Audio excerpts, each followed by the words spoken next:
The wind was sharp that night. Snow covered the small wooden cabin on the lonely mountain. No one lived nearby. Just Jack, a man who had seen too much war and lost too many people. Now he lived far from cities, far from noise, far from everything. Inside, the fire in the fireplace was dying. Jack sat in silence, staring at the flames. His old dog Max slept near his feet. The room was quiet, except for the sound of the wind blowing outside. The world felt empty. And Jack liked it that way. But then, there was a knock. Soft, faint, almost like a whisper. Jack sat up. Who could be out there in this freezing weather?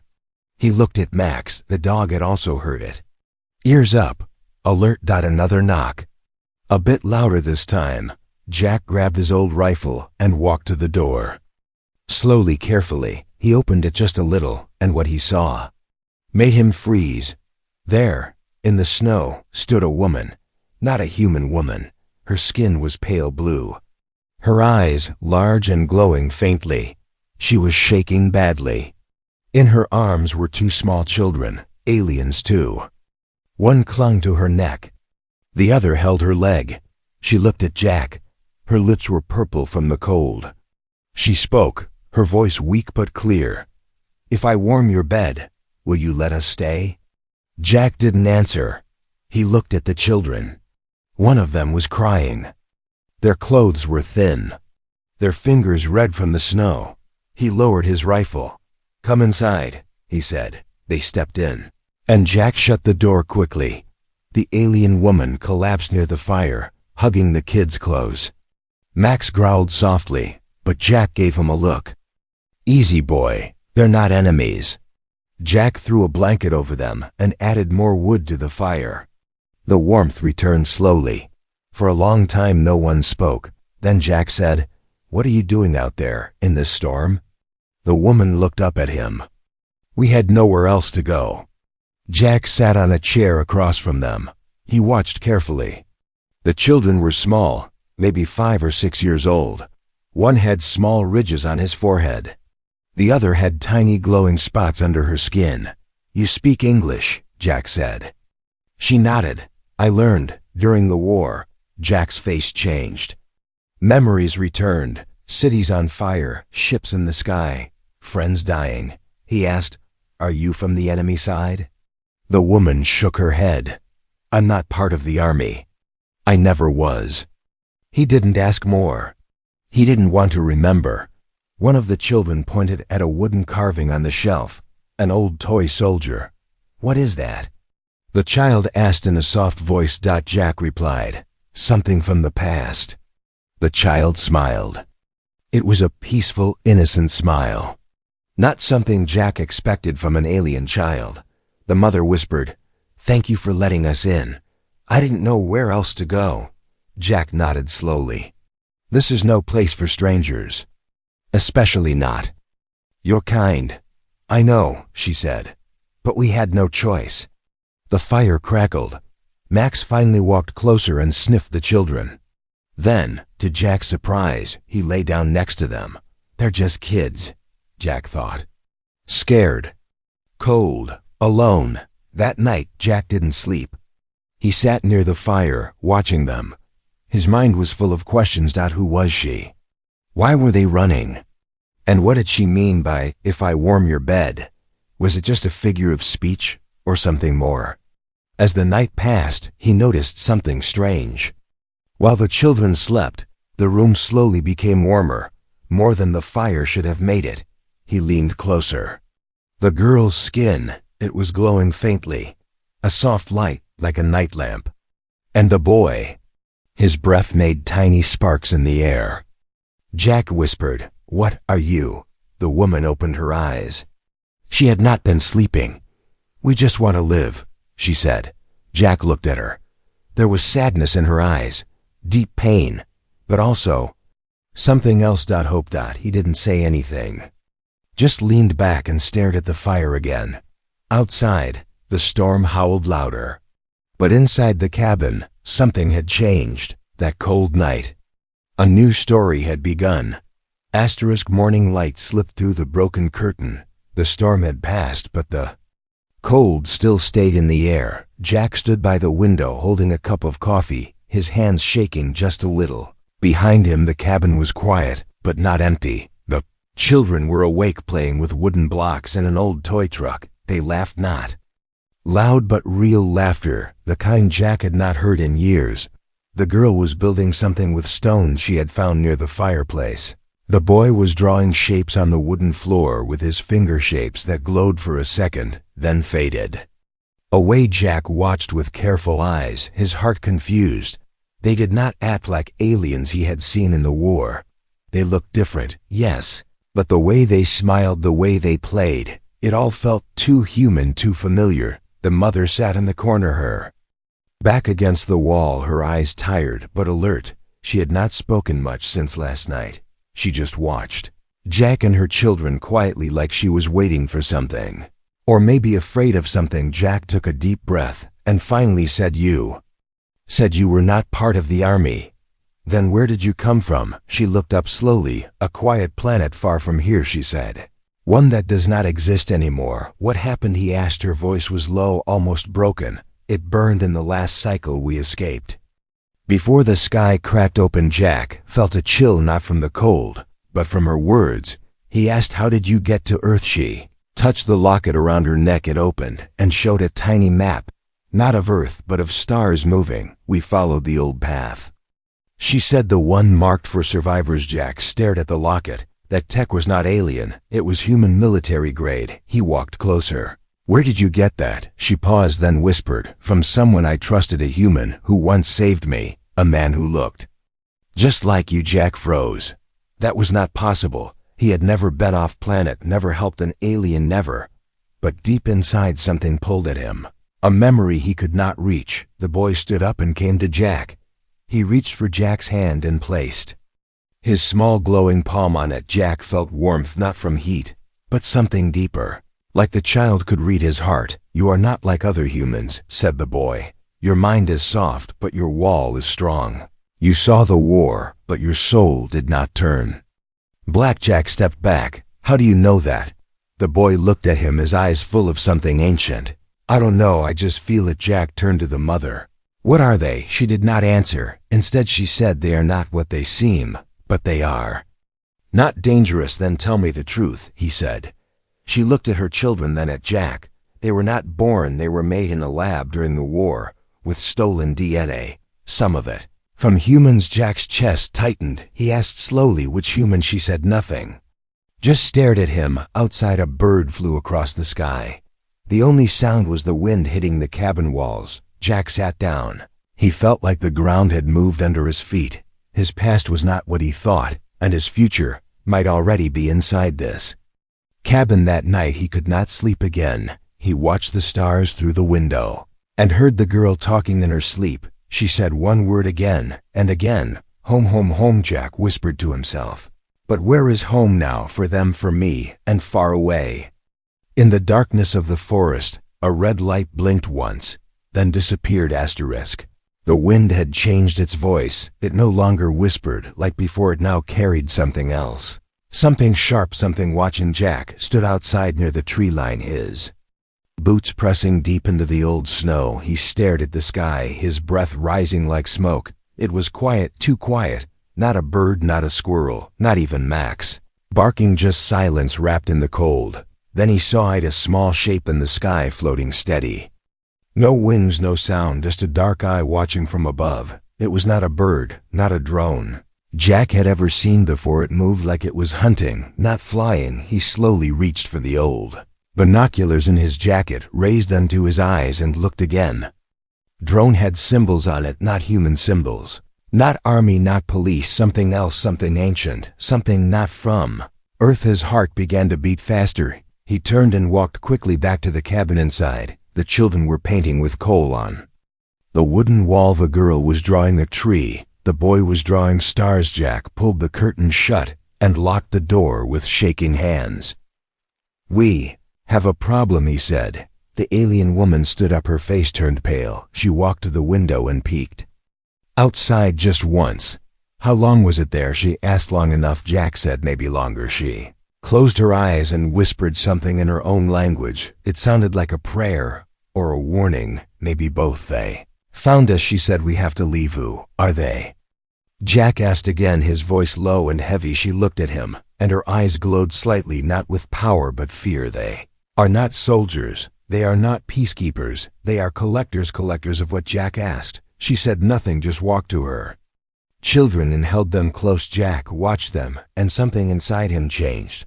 It was no longer just about strangers hiding in his cabin. It was something else, something he did not fully understand. He grabbed his old bag, threw in food, water, extra clothes, ammo, and opened the hidden trapdoor under the rug. We're not waiting, he said. We're going now. Boy walked over to him and touched his arm again. They will not stop, he said softly. They will follow. They always follow. Then we make them regret it. Jack said, his voice like cold steel. They left the cabin through the back path into the trees. Jack knew these woods better than his own thoughts. He had walked them for years alone, but never with others, never with this much weight in his chest behind them. High above in the sky, the drone moved once, then split into three red eyes watching three silent hunters. Forest swallowed them, but the sky remembered as they moved deeper. The girl began to hum a song, not human, soft and strange, like starlight and wind. Jack looked at her and said, where did you learn that? She smiled and said, I don't know, it lives in me. They walked for hours, no words, just steps, snow crunching under their feet. Max leading the way, his nose low, his ears sharp. When night came, they found an old cave, a place Jack used to use during storms long ago, before the war, before everything changed.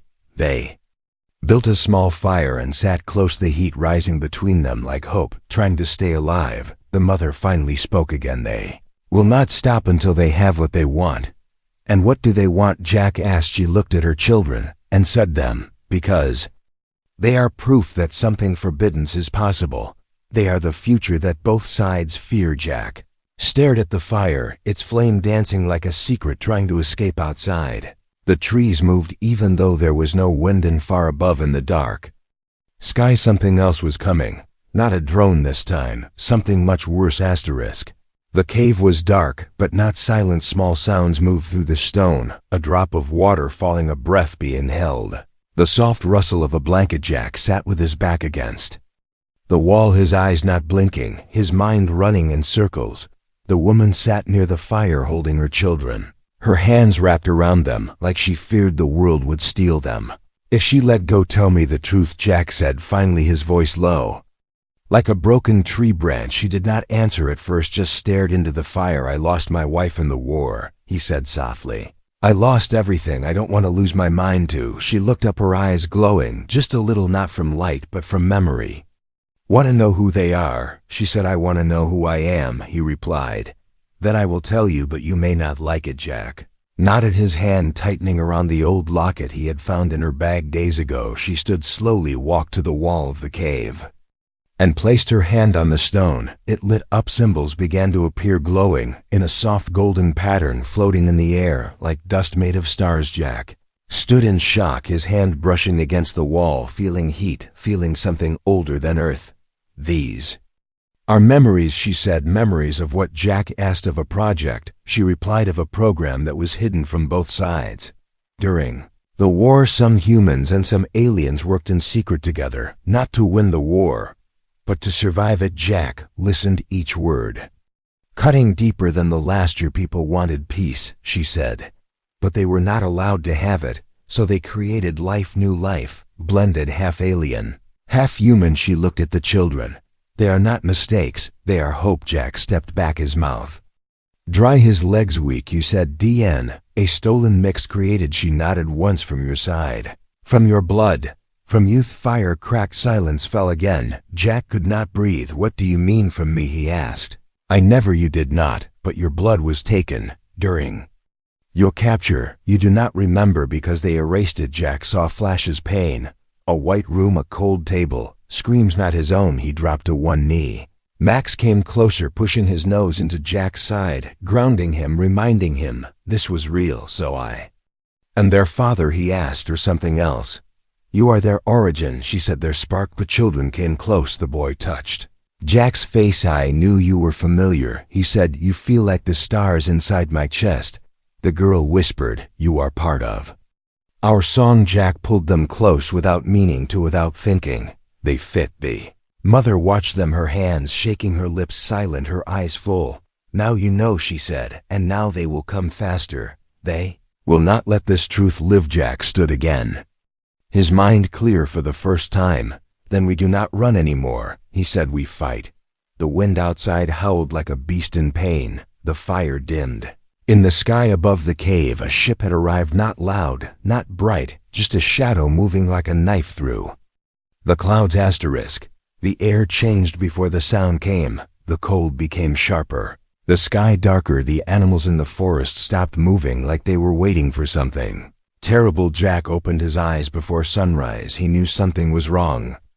Wind was too still, the birds too quiet. He grabbed his rifle, checked the edge of the cave, stepped outside, and looked toward the valley below. Then he saw it. 3 shapes dropping from the sky, fast like arrows, black like ash, their wings folding as they hit the ground. Not soldiers, not machines, something in between, something that walked like men but moved like shadows. They are here, he whispered. Inside the cave, the alien woman held her children close, her face calm, but her hands ready, her eyes fixed on the entrance. The boy felt it too. He stood without a word, his skin glowing softly, like he was charging, like he was remembering something. Inside him, Jack placed traps near the rocks, wires, sharp metal, fire, and bottles. He had learned these tricks in war. He remembered how to survive. But these were not normal enemies. They did not fear death. They did not speak. They did not stop. The first one came from the side, claws like metal, eyes burning red. It moved too fast, too smooth. Jack fired. Once the bullet hit but did not stop it. Then the boy raised his hand, a flash of light. Like lightning without sound, the creature stopped, shook, and fell, its body turning to dust in the snow. Mother pulled the children back, whispering in her own language, something strong, something old, something that felt like a shield. The second one broke through the cave wall, a creature with no face, just a black mask and long arms. Max jumped on it, teeth first barking like fire claws met fur, but Max did not stop until Jack pulled him back and threw fire from his hand, a bottle burning the creature into smoke. They came fast, but they fell faster because this was not just a family anymore. This was a pack. This was protection. This was love turning into rage. The last one stood at the entrance, watching, not moving, not attacking. It spoke with no mouth, just words in Jack's mind. You should not have kept them. It said, they do not belong here. Jack stepped forward, his voice like stone. They belong where? They are safe, and that place is with me. The creature tilted its head, then vanished like mist. It left behind only silence and cold. Fight was over, but the warning had just begun. They know where we are now. The mother said, they will not send scouts. Next time they will send fire. They will send war. Jack looked around the broken cave, the blood in the snow, the black ash where the shadows died. We need to move again, he said.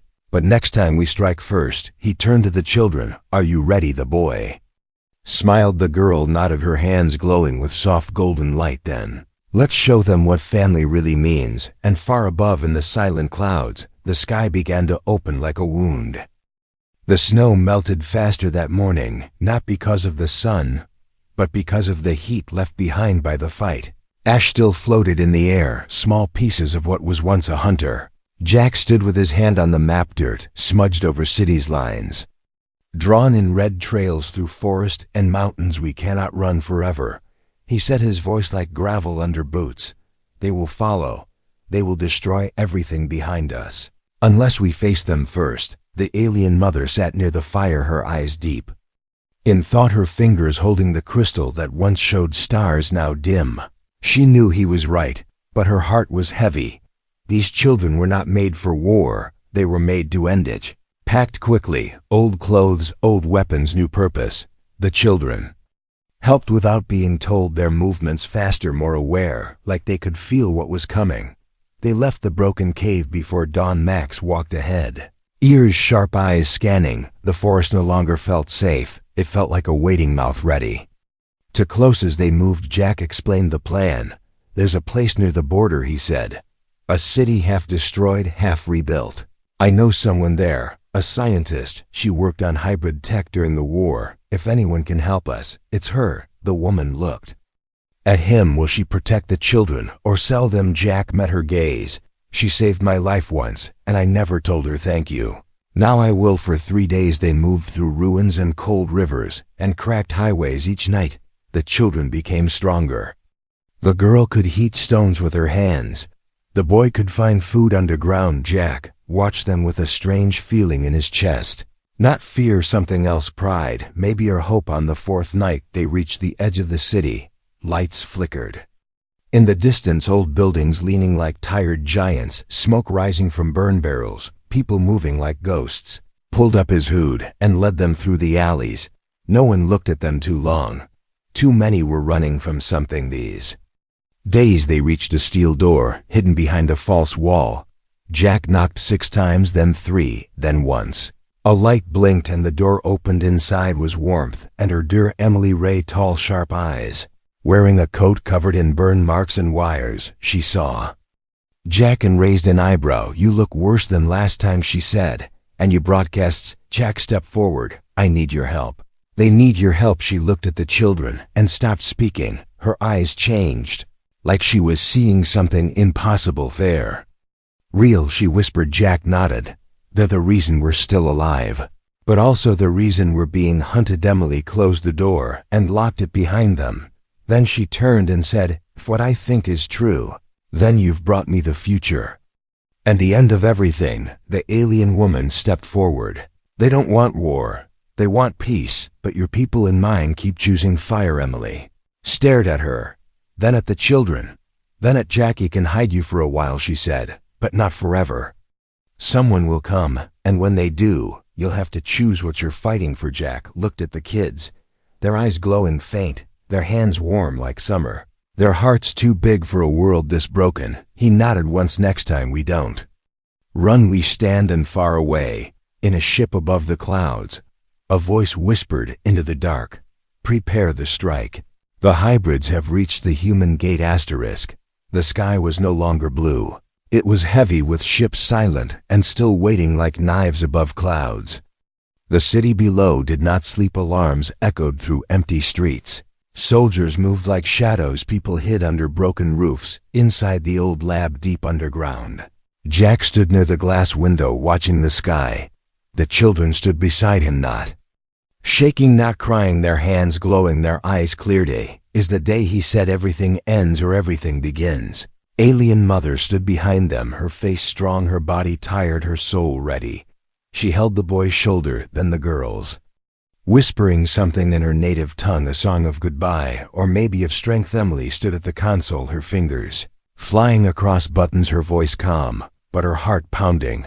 "The signal is ready," she said. "Once they step out, there's no going back." Jack looked at the children. "You don't have to do this." The boy stepped forward. "We do." The girl smiled.